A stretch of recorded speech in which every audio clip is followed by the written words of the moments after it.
Yo, I'm Will Blackmon. This is Upsets Underdogs Presented by WynnBET. On today's Underdog episode, we'll break down the teams we think are being overlooked as we head into Week 15. The Pats take on the Colts in a potential playoff preview. The Saints battle against the Bucs and try to sweep that series. In the Vikings, they visit the Chicago Bears, which should be a cold, interesting NFC North matchup. Plus, we have a fantastic guest. We have former boxer, former world champion, and Jake Paul's trainer, BJ Flores here. He's a sports bettor himself and a former D1 football player. So stick around. This show is brought to you by WynnBET. Week 15 is coming in hot, so there is no better time to get in on the action. Download the WynnBET app right now and start winning today. WynnBET offers unique markers like NFL yardage leaders, team exact win totals, and a ton more. Plus, new users can take advantage of WynnBET's Bet $1, win $100 offer. If you bet just $1, you can win a free $100 bet on almost any sport: NFL, NBA, NHL, MLB, college football, UFC, boxing, and more. And they're also offering a 200% wager matchup up to $1,500. For all the details on these offers, download WynnBET now and set the odds in your favor. Offer subject to change. Terms and conditions at WynnBET.com. Must be 21 or older and present in the state where WynnBET is available. If you or someone you know has a gambling problem, call 1-800-522-4700. And like we start off every show, bringing my guy Nick Diaz, a.k.a. Lamb, Tremendous Lamb. What is the deal? What's good? How you doing? I'm good, man. Did you happen to catch any of that Steph Curry loving yesterday at the Garden? The only thing I caught was the actual shot. So I got a memo saying like, hey, he's 1 3-pointer away. So I turned on the TV, I put on my Instagram story and filmed it when they got the possession. I was like, this is probably it. So yeah, I got to watch that. Yeah, I was watching that game live because they were playing my Knicks, which I mentioned on the last show. Yeah. He's gonna break it at MSG. It was so poetic, but it was funny. Well, if you were just following the crowd, I was like, hey, is this game in Golden State? Because everyone was so happy for Curry even prior to him hitting that shot. I know, and I just feel like everyone, even Knicks fans, like wanted him to do that. And I just, I think Stephen A. and Jason Williams had a debate about Stephen A.'s old school, and he was like, look, if this is the old school Knicks, like there's no way we let him come in our building and do that, But yeah, I mean, it was cool to watch that. I think it was the most impressive thing is not the fact that he broke the record, is how quickly. In 789 games versus Ray Allen's 1,300 games. Like, that's just absolutely bonkers and mind-boggling. Yeah, and let's not forget, dude broke his hand a couple of seasons ago, and he missed about 50 games. I remember, Will, because I did the worst thing you could do in fantasy sports. I quit my league early, Will. It was the first year I played NBA fantasy for the first time in my life. I take Steph Curry, number 2 overall. My first eight picks, Will, no exaggeration, dude, all got hurt within 2 weeks. And I had Zion. He wasn't coming back as a rookie. This is Zion's rookie season. So I told my friends, I was like, fellas, I'm going to be honest with you. Probably not going to pay attention to this. Here's the $100 for the league. Let someone else run my team. They're like, yo, your character. They said a couple things I can't say on here, but they were just ripping me apart. And of course, Steph Curry the year after goes crazy, and now he's been going crazy. So long-winded answer of saying he probably breaks this record a lot earlier. Yeah, there's no question about that. Other than that, man, just interesting week of football. We got a really rad game coming up Thursday, which I'm excited to see. Yeah, other than that, man, I think it's been pretty chill. That was the only thing that really happened. I don't have any stories. I didn't do anything. We're good. So yeah, let's get into it. All right, I'm excited to welcome this guest to the show.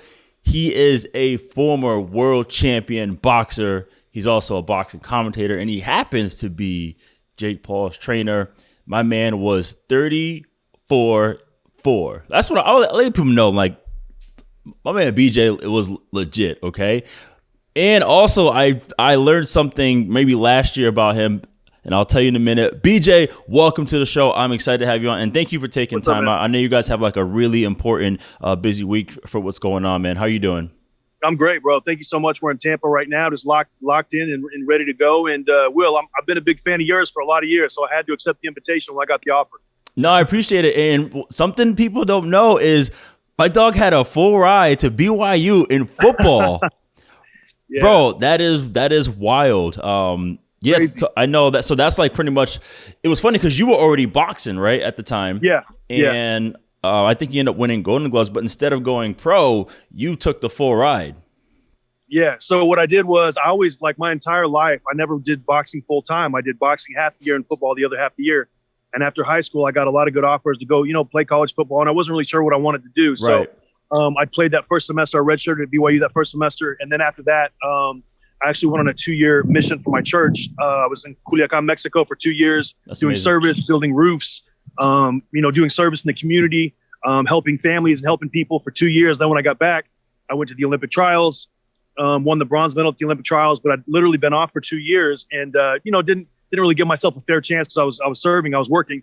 And, but I knew there'd be time in the future. So after that, after I didn't make the 2000 Olympic team, I went back to the drawing board and I told my recruiting coach back in the day that, hey, I'm going to play football this fall. And I got offers from quite a few junior colleges and I ended up playing at Snow for 2 years after that. Okay. Obviously I couldn't play a full year because spring training for Division One football is a full-time job. And I was very focused on boxing at the time. So I was like, let me take a little more time, play at a JUCO, see how I like it and see how things work out. And I won the U.S. championships the next 2 years in a row. I was the number 1 heavyweight in the country for 2 years and it just led me to boxing. And I was good at football, but I was always a lot better at boxing. So it just worked out. Yeah, so before Tom Zibikowski, it was BJ Flores who was doing both. Now, I remember I played against Tommy. So, BJ, this show is called Upsets and Underdogs. So for every guest, I asked them, what is the one point in your career where you felt most like the underdog and you ended up overcoming it? Oh, man. So after I lost at 178 in the semifinals of the Olympic trials, now I won the Western trials to qualify. I beat 4 guys, went to the Olympic trials, and there's only 8 of us. I won my first night. I was in the semifinals. I lost to a kid named Felix Cora in the semifinals, and I injured my thumb really badly, and I was really upset, man. I was had to pull out of the tournament. I didn't get a chance to fight again the next day, and just pretty mentally crushed. I went to school that next fall. I played for Snow. That next year, I came back to the U.S. Championships. Instead of turning pro, I said, I got some unfinished business here. I went back and I trained so hard, and I moved up from 178 to 201. And a lot of the guys on that from that Olympic trial team didn't turn pro. They were all at this U.S. Championship tournament. A lot of the heavyweights. So I was moving up from 178 to 201. And when we did the draw for the bracket, I had to fight the number 1 guy, the number 1 heavyweight in the country on the quarterfinal night, the number 2 guy in the semifinal night, and the number 3 guy in the final night if it all played out. So I fought Anthony Stewart first. He was a U.S. champion 3 different times. He was a runner. He was a Olympic alternate on the 2000 Olympic team. Very, very good. I had to fight him and draw him in the quarterfinals, and I was moving up. So I won the first 2 nights. I fought him on the quarterfinals, and I was sick this entire tournament. I was very sick with a head cold. Everybody wanted me to pull out, but I just refused to pull out. I was like, I'm going through with this. I don't care what happens. I'm going to play this out to the end. Well, by the quarterfinals, I started feeling a little better, but I had to fight the number 1 guy in the country. I beat him 18-14 in the quarterfinals in one of the fights of my life.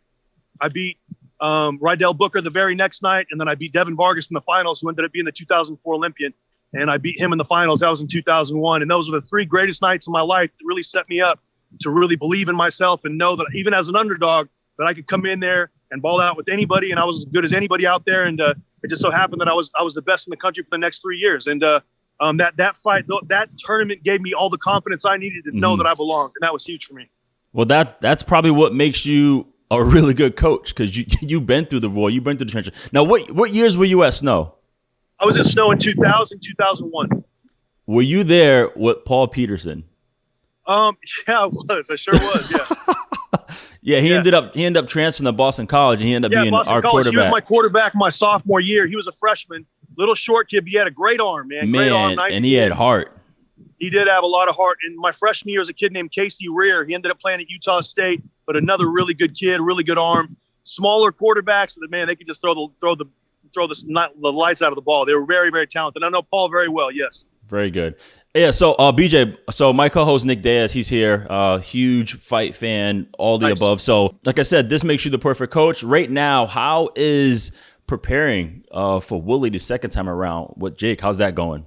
We're locked in and loaded, man. Jake's it's business as usual. The promotion, the theme of the promotion is leave no doubt. We want to make sure and finish what we started the first time and make sure that we do the job properly this time, so there's no dispute and no debating on the outcome. And just so worked out that, Tyron was training. He was ready. He was in shape for the fight. That's what's up. And after Tommy Fury decided that he didn't want to do the fight or was sick or whatever it was, Tyron jumped right in. So whatever it was, we got to give respect. I mean, I don't know what it was. I'm not going to say. I'm not going to speculate. But for sure, a lot of times in these moments, these big moments, it sounds good when you start, but then once you get in there and you get down to crunch time, you realize there's a lot on the line, and you've got to give Tyron credit for jumping back in. You got to give Jake tons of credit for accepting any challenge. I mean, he doesn't care who it is. He's just ready to line up and destroy anybody who's on the other side of him. So, you see, I got my Jake Paul gear on right now. We got the open media workout today, but I'm just a big fan of this kid. He works his ass off, and he's legit, and he is what he says he is. And man, I bring good professional boxers in the gym all the time to spar with them, and everybody leaves saying the same thing. That boy good. Like they said on Coming to America. So it's so silly. Everybody. He just he gets respect, and he earns it in the ring, which is the right place to earn it. And we're locked in and loaded, man. We don't care who's on the other side. Go ahead, Nick. Yeah, BJ, I like what you said there, man, about bringing in guys and how there's a huge misconception on Jake that he's like a YouTuber, right? Because that was his origins. But yeah, dude really puts in the time, and he's really dedicated himself the last couple of years. These like celebrity fights and these like showcases like that, I don't think it's for everybody, man. And I think Jake, since he does dedicate himself, I like that he's taken boxing so serious. And my favorite thing about it, and I want to get your thoughts on this one. What is it about boxing? I feel like Jake Paul is at the forefront of like fighter pay in some other sports too. And he's been very outspoken. Is there something in Jake's persona that maybe he's the one that's riling up these conversations about fighter pay? 100%. And that's a great question. I feel like Jake's just got the mentality where he likes seeing people get treated equally. He's a businessman mind. He's got the CEO type of mentality, and he likes people around him coming up at the same time. And I mean, there's enough room for everybody to eat. Look, just because I build my building up super high, that doesn't mean you can't take your building up super high as well. I mean, we could all go up at the same time. That's kind of our saying. That doesn't block. My building's not going to block yours. My growth is not going to block yours, and your growth won't block mine. And Jake's one of those energy type of people where he likes building, he likes creating, he likes making people around him better, and everybody benefits. I mean, this kid has done what nobody else has been able to do in the sport of boxing. Is his second, third, fourth, and fifth fight of his professional career, all on pay-per-view within a 12-month period. He's fighting 8-round fights in his third professional fight. I mean, this kid's working his ass off, and it's just, I mean, if not him, who? He's the one to stand up there and say, look, fighters should get paid better. Fighters should make more money. I'm going to do my part. I'm going to go out. I'm going to put parts of my money. I'm going to put parts of my promotion to fighters so they see firsthand that, this isn't just something I'm saying. I'm about it. And that's how Jake is, man. He's really like that. He's a giver. He likes to build people up around him. And it's great to be surrounded by people like that. I was going to say, I could see it in the future. You got top rank, you got Matchroom. And I can see Jake Paul trying to take that over. Most valuable promotion. There you go. Most valuable promotions. All right. Yes, sir. So my man BJ, we had a conversation before this, and he is big into sports betting. So we're going to keep him here for majority of the show. So our first segment is called Top Dogs. This is where we're going to highlight the Week 15 underdogs that we feel are most undervalued and have the best chance to win us and everyone else some cash. So let's talk about it. Let me see him. Yes. So before we dive into these games, Lamb, you got something you want to say here? Yeah, we're coming off a week, fellas, where all the favorites just absolutely crushed. 12-3 against the spread. So, Will, we've talked about it in the past, man. Anytime it's a good day for the favorites, that next week, just pursue with caution. Just always be careful. Pursue with caution. All right, so this first game, Pats at the Colts. Colts are favorite -2. 59% of the tickets are on the Pats, but 72% of the money is coming in on the Colts. So this is a potential playoff preview. The Colts need to keep this in line. And yeah, I think this is a really, really outstanding matchup. Obviously, the Pats are hot right now, and then Jonathan Taylor is hot, and Carson Wentz is playing okay despite having some crazy interceptions, and the Colts defense is playing well. So, how do you feel about this game, BJ? I just feel like the Pats are the hottest team in football right now. I mean, their running attack, their defense. I mean, maybe they don't, give up the least amount of yards, but they make stops when they got to make stops. The Pats are just a very, very good situational football team. I feel like they got an excellent running game. And look, they don't care what the stats say. They're gonna get the win. They do not care at all Clearly, what the stats right? say. As long as the scoreboard says the Patriots are up, that's all they care about. And you got the Colts. I mean, I feel like Carson Wentz is very undervalued. As long as he doesn't give away and he had the interceptions in this game, I think the Colts are a very, very, an excellent pick. Jonathan Taylor, that offense. I mean, he's really cranking behind that offensive line. And look, it's not just Jonathan Taylor who's winning these games, but the threat of Jonathan Taylor really opens things up for the passing game. And I just love the fact that, the Colts are so balanced. They're such a great running team, but, they can move the sticks on third down if they got to throw the ball too. So I think it's a great matchup. So this is actually great because you and I both are former pro athletes, and we both have our own gurus next to us. So yes. Introduce your guru to us. My boy Zach Hirsch is I Pick Wins on Instagram, and Zach does handicapping, major handicapping online, and he sells picks and he works with Bet Online. He gives picks. He's sponsored by a couple different betting websites, and Zach's my guy. I go to whenever I'm looking for different picks and see what the advantages are and who's out and who's in and how this can play and what the weather's like. He's always the guy I go to. So Zach, that's what's up. What's up? What's up, my man? How you doing?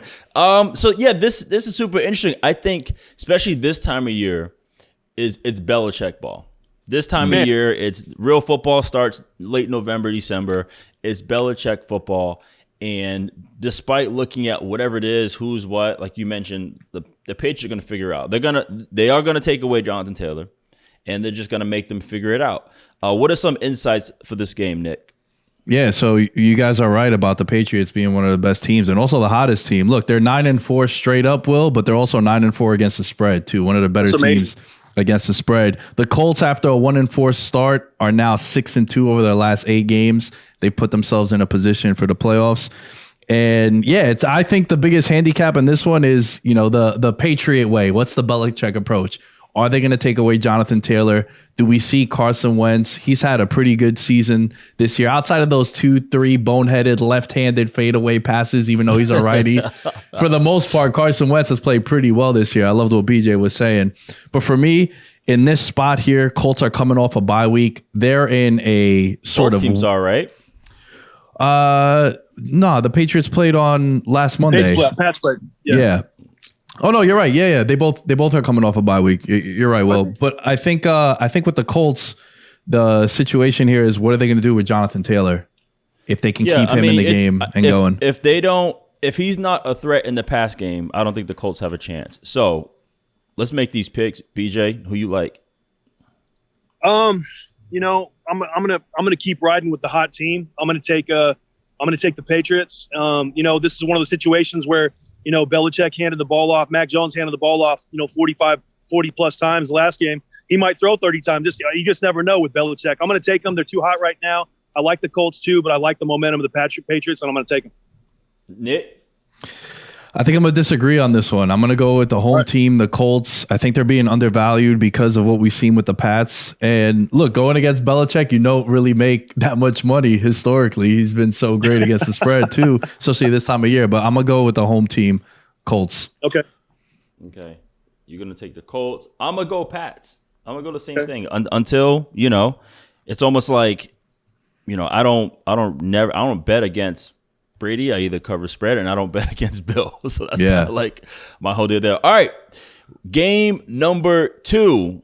Hold on, let's get Zach's pick. Zach, what's your pick? Oh, I thought Zach was. I thought y'all had the same picks. No, I don't know. You're going against your advisor? Okay, Zach, who you got? I am. So I got the Patriots. I think the Colts will be a little bit rusty coming off the bye, especially Carson Wentz against probably the league's most opportunistic defense. They got a lot of savages: J.C. Jackson, Devin McCourty, Matthew Judon rushing the passer. It's a tough team to play, especially coming off a bye week. I see them shutting down Jonathan Taylor a lot better than the other teams have, and I think Pats win a close game. It's kind of like a slow starter. So it's fair because, again, it's situational football, and Bill has more time to prepare for Jonathan Taylor. And this, if Jonathan Taylor, I feel like this is a game where if he really wants to put himself ahead for MVP, he got to go off this game. Because this will be his last chance. All right, let's go to game number 2. Speaking of Brady, we got the Saints at the Bucs. The Bucs are favorite -11. 64% of the tickets, 55% of the money are on the Saints. And that is because apparently Brady struggles against the Saints. I think that's what's going on since he's been with the Bucs. He's 1-3 versus the Saints. Yeah, I mean, I feel like this game is interesting. Last time the Bucs played them, right? He had the 2 interceptions. Leonard Fournette didn't do anything. They just went off, but it was Trevor Siemian and it was Jameis Winston at quarterback, and they both threw for touchdowns. So I think this is an interesting spot. How you feeling about this game? I just think, to be honest with you, I think the Bucs have one of the best run defenses. When they want to stop the run, they can stop the run. We've seen that a lot of weeks in the NFL during the regular season. The Saints are coming off a win. They looked pretty good last week. I think we played the Giants. Yes. Played the Jets. Yeah. So they're coming off a win. They got a little momentum, but I think the Bucs, they get it right. They stop the run. They get that going, and they force Taysom Hill to pass. And I feel like that leads to turnovers. I feel like when Taysom Hill is forced to throw the ball without the running threat, I think it's very difficult for him. And I feel like the Bucs will take advantage right there. With the -11, I'm gonna take it. I'm gonna take the Bucs with the -11, and that's my pick. Lamb. Yeah, I feel the same way. Usually, I stay away from double-digit favorites in division also, but you got this theme now, 3 straight games in the regular season at least. The Saints have made the Bucs look pretty mediocre, right? You were talking about the quarterback situation, and let's not forget, fellas, last year, deja vu, similar spot, Sunday Night Football. The Saints, it was 35-0 at halftime, right? And then that jump started that winning streak for the Bucs, go on and win the Super Bowl.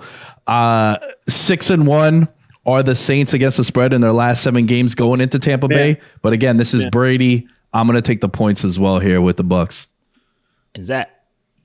I'm going to roll with the Saints +11. And I think the Saints present an interesting challenge to the Buccaneers. I think Marshawn Lattimore, historically, really good against Mike Evans. Chris Godwin's still there. No Antonio Brown as well. But they have a healthy Gronk. They're rolling. But we've seen this Buccaneers team. They lost to the Saints earlier. They lost to the Washington football team. They have games where they come out flat. Right. I think we could definitely see a repeat of that, especially against a strong Saints defense. Taysom Hill is dangerous. Alvin Kamara looked real healthy last week. So I think the Saints present a bigger challenge than people are expecting. Yeah, and they are going to present a bigger challenge just because I always say like a common opponent, right? Like a team you play against constantly, you know what they're going to do. So I can see that, but I'm going to use the same logic I thought with Taysom Hill before when they played the Cowboys. It's like he's going to end up, throwing some turnovers. I think the Bucs defense, especially the secondary, is healthy now. Yes. That was the issue in the beginning. Sherman's healthy, Sean Bunting's healthy, Carlton Davis is healthy, and they're all going to be opportunistic. Again, this is a championship time of year. They're ready to go. Unless Kamara does something outstanding, I don't see it. And I see Leonard Fournette doing when he scores a touchdown, they win. And when he hasn't scored, I would say 95% of the time they have lost. And I think what he's doing is great. Like you said, Gronk's coming back. So I think they're going to just go in there.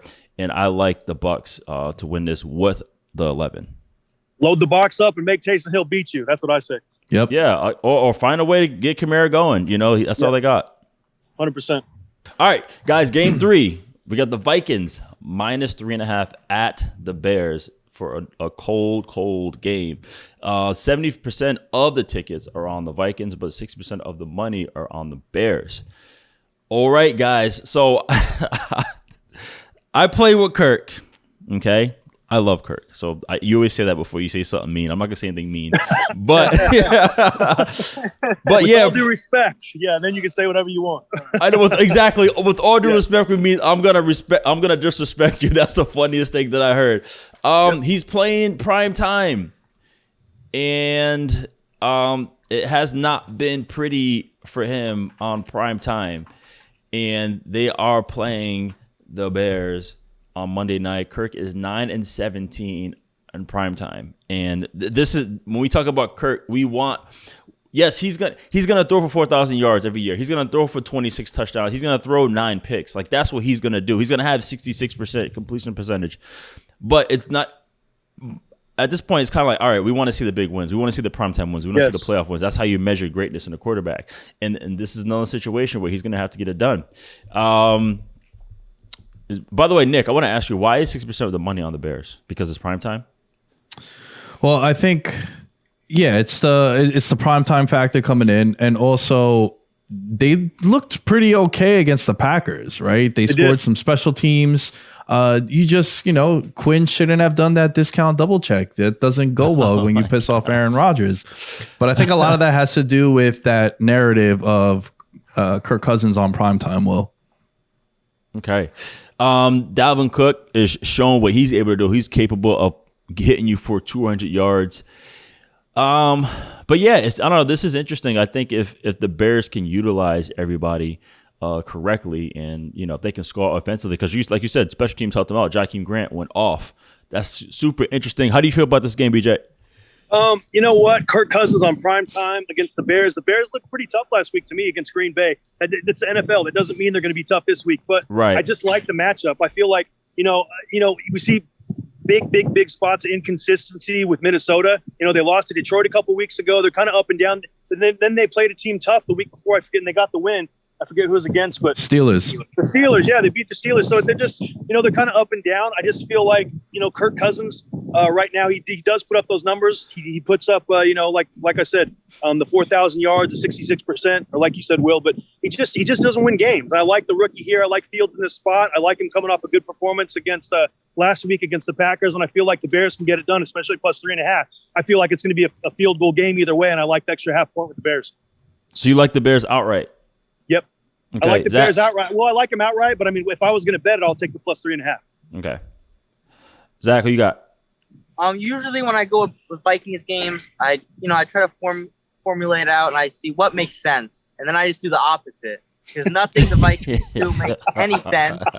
So in my head, they should have too much talent. Kirk Cousins having an outstanding year, a lot of touchdowns, not many interceptions. Justin Jefferson's been killing people. Dalvin Cook on the ground. I mean, what else can you ask for? And then I'm like, well, they lose every time I think that, so I'll go with the Bears too. That's funny. And Nick. Zach's actually got that Justin Jefferson gritty dance pretty good. You want to show Does he that? really? No, I got working on my technique. Hey, put it on your IG story. I'll check it out later. Yeah, no problem. Yeah. We'll do it. Let's do it. Nick, who you got? Man, I think one thing also to know, fellas, anytime you have a quarterback making his debut for the first time against a common opponent, I think that's something interesting too. And the way, touching on what BJ said, he liked how the Bears look. I liked how the offense looked too. It seems like he finally showed why he was such a high promising prospect coming out. I like the 3.5 points here for the Bears, so I'm going to go ahead and take those. I like it. We saw glimpses of Justin Fields, like that Clemson Ohio State game where he torched me. I lost a lot of money on that game, guys, and I saw glimpses of that against Green Bay last week, so I'm going to take him. Yeah, and then David Montgomery's been looking good. He's been averaging, a little over 4 yards a carry, this season since he's been healthy for the most part.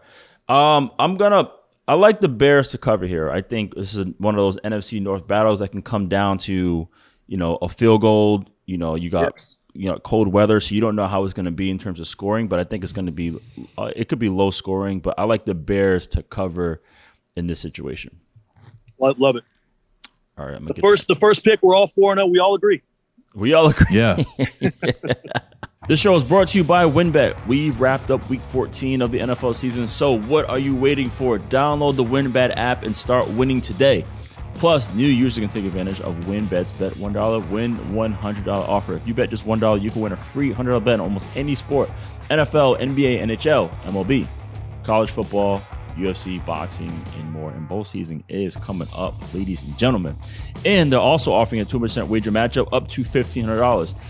Yo, Nick, Lamb, what do you see on the WynnBET app this week that you are just loving? Give me something good too, man. Help us win some dough. That's what you're here for. Help us win some money, man. Yeah, so I'm gonna give you two approaches to how I'm betting this main event in the UFC. We got Chris Daukaus, a dude who I've seen fight many times on the regional scene. Well, he's going up against the Black Beast, Derek Lewis, headliner, heavyweight fight. There's something called correlated parlays, Will. And what that is Derek Lewis is the underdog, and the under 1.5 rounds is plus 105. The only way Derek Lewis wins a fight like this is early, because he's known as an explosive finisher, a lot of highlight reel finishes. The under 1.5 is plus 105. Derek Lewis is plus 115. A parlay of $100 wins you $340. That's something I'm looking at if I'm going to bet this fight. However, I do like the favorite Chris Dawkins to win via decision. If it gets there. If it gets there, right. So it's sort of a hedge. It's a hedge because of the way Derek Lewis finishes fights. He can't go 5 rounds. That's not I hope in his it does MO. go. I hope it does go 5 rounds and he wins because I want to hear his post fight interview. Yeah, he's the man with the post fight stuff. But this is what I'm looking at. Appreciate it, Lamb. Thank you. And for all details on the offers we mentioned earlier, download WynnBET now and set the odds in your favor. Offers subject to change, terms and conditions at WynnBET.com. Must be 21 or older and present in the state where WynnBET is available to you. If you or someone you know has a gambling problem, please call 1-800-522-4700. All right. So before we finish up, it's time to make our picks for Underdog of the Week. This is the dog we think has the best shot to win outright against their opponent. So it could be any game. It could be any game in the NFL who you think has the best shot to upset their opponent. I'm going to go first. There's a couple that I like. Like I was going to say Washington. I like them upsetting the Eagles, but they have a bunch of guys in protocol right now, like some key guys. I think Cincy versus Denver is a good one too. But you know what? I'm gonna based on what's going on right now, I'm gonna go with the Raiders upsetting Cleveland because right now Cleveland has nobody on the sideline this week. So I'm gonna go with that. I'm gonna take the Raiders, go into Cleveland, getting it done. That is my underdog of the week. Nick, who you got? This one is a really weird week, Will. But for me, I think the underdog that I think has the best chance to win is Pittsburgh. They're playing at home. They're playing the Titans. Oh boy. And I've been pretty spot on. I'm 3-0 when I pick Pittsburgh in these underdogs. So hoping this trend continues. All right. BJ, what you got? I don't like mine. We're coming up with our picks here. I'm going to take Washington, and I know. Is he going to do it? Yeah. So dang. Okay, so I guess a little questionable to call it quarterback who's going to be in. Kyle Allen's actually a good friend of mine from Arizona. I love Kyle. Texas A&M, and I've been watching him through Carolina and now Washington, but think he's going to be out if he's banged up or whatever. Kyle Allen gets a chance to get in there. I got to go with my boy. Washington was pretty hot before the loss last week. They were playing well. They were doing a lot of good things. I feel like Philadelphia is one of those teams. It's a spotty team. They can show up some weeks and not show up other weeks. And it's a great value. Washington at +6.5, but I'm going to take a money line +210. I think it's a great value there. They're playing good. And I like that upset. Zach? I'm rolling with the Bengals at Denver in the altitude. I think Joe Burrow's been really, really good this year. T. Higgins, Jamar Chase. I think they're getting the rhythm down. Joe Mixon's running well. And this Denver Broncos team, they're dangerous to the run game. Their defense is pretty good, but their pass game is lethargic. They really can't air it out, and I think it's going to be tough to keep up with Joe Burrow and the Bengals. I like that one too. I really like the Cincy Denver, but I'm going to go on a limb here, and I'm going to say Raiders at Cleveland. I'm going to go with that one. All right. Finally, you got to tell us why. Why are they going to win? Why? Because there's no one on the sideline for Cleveland this week. That's why. Yeah, the odds just shifted like 4 points today. I bet. But let me just say this, though. Case Keenum is more than capable. And as long as they have Nick Chubb, they can do what they want to do. Let's just hope Nick Chubb is safe. And if Nick Chubb is down, then I'm definitely picking the Raiders. All right. So finally, we're going to make our favorite pick of the week. This is the team out of any team playing that we think is the biggest lock to cover. So out of any game, again, biggest lock to cover. Nick, who you like? I actually have that Bengals game as my favorite cover. That 2.5 points. I like that one, Will. Cincinnati. That's a good one too. Who you guys like? BJ? I'm going to look. Denver scares me for some reason. They're one of those teams that have been covering a lot lately, and they scare me. I like Nick's pick. I like that, but I'm going to stay away from that. I'm going to take the Dallas Cowboys at +10.5 or -10.5. I'm going to buy that down to 10, -125 or -130, whatever it is. I'm going to take it down to 10. I think their running game's too good right now. Dak's looking sharp, and I feel like they're going to, with the skid the Giants have been on, I feel like it's going to be a track meet for Dallas, and I like, Dallas -10. I think that's pretty safe money there. Double digit or not this time of the season, I think the Giants have pretty much packed it in. Very good. Zach? I agree with BJ's pick there. I think Dallas, especially Michael Parsons, Marcus Lawrence, and Randy Gregory, all rushing the passer. Daniel Jones out, Mike Lennon subbing in, Kadarius Toney on the COVID list, Sterling Shepard still banged up. It's going to be tough for them to get any offense going at all. And the Cowboys have just been running through people. I think their offense gets back on track this week. Dak's been slow, but I think this is the week the offense gets going again. And I'm going to go with Atlanta at San Fran. I think right now the Falcons are they're in the hunt. They're 6-7. They're in the hunt right now. So they actually have something to play for. They're familiar. Kyle Shanahan used to be in Atlanta. They're familiar with whatever he's doing offensively. So yeah, I think because they have something to play for, they're going to play hard with the 9 points. I'd like Atlanta to cover in this one. Love that.